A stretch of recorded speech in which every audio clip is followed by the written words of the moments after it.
often it feels like God is silent.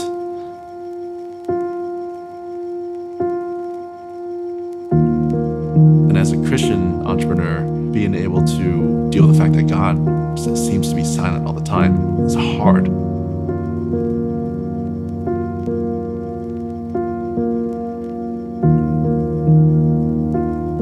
We pray for wisdom, we pray for smarts, we pray for people who will lift the burdens with us.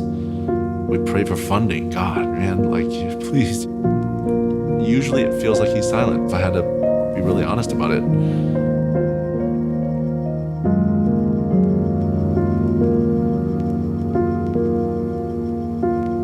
One thing that we've understood now, and I think we understand, is that God is there. He might not be saying anything at the moment, or we can't hear him saying something at the moment, but that promise that he is there, and that the sense that he is there, I think is enough for us.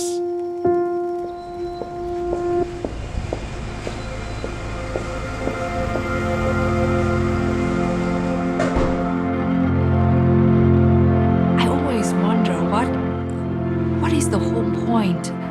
Why did God give us the business? There was definitely time that I felt extremely nervous, and there were times that I felt exhausted. And both Sonny and me, as husband and wife, we were constantly challenged, and we were doing things that we were not yet qualified for. When we first started Misfit, it was really just Christy and I starting in our apartment. And at the time, wearables was really hot.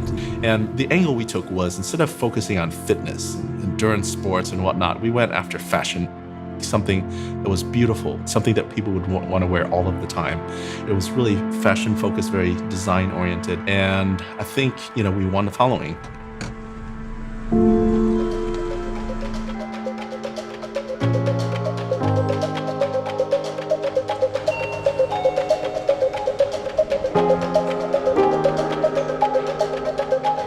There are a lot of good software engineers out of Vietnam, and in the beginning, Sonny was only planning to have a common high-tech startup out of Silicon Valley. But at one point, I encouraged him to try and set up a software engineering team in Vietnam. Everyone thinks we came to Vietnam because of money, because it was cheaper here, cheap labor. And if it really was that, it wouldn't actually make sense to come to Vietnam.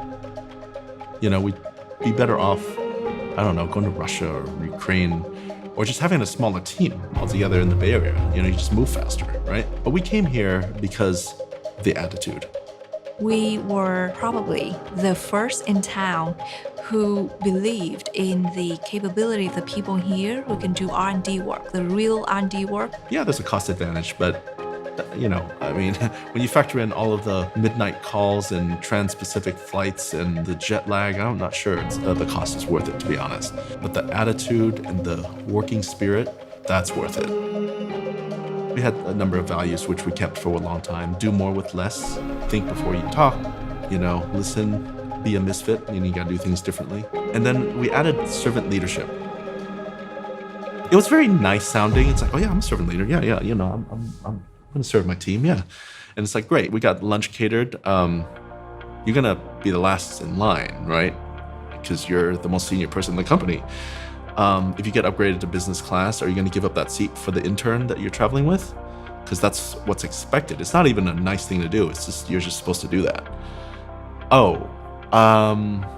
Yeah, I don't know, let me think about that. It was some time until we realized when we reflected on some of the best people we had, what was the common thing that they all shared that we loved about them, that made them so unbelievably productive, so trusted? I think it really kind of comes down to this notion of self-sacrifice, because if you have people who are inherently giving, who watch out for each other, who watch out for another person before themselves, but who will watch out for the company and the resources before them, there's nothing that you wouldn't give them. There's nothing that you wouldn't entrust them with.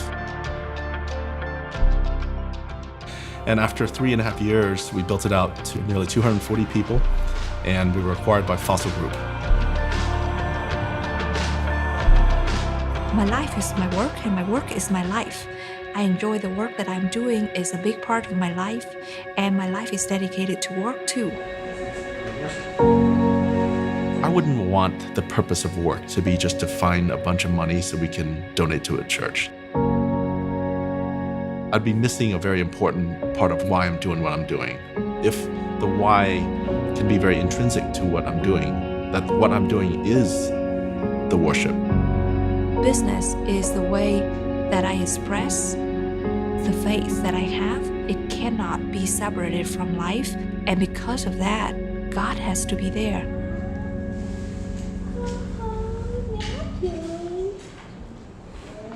They say one of the most important attributes to have as an entrepreneur is your ability to deal with ambiguity. I think what people really mean is the ability to deal with abject failure again and again and again.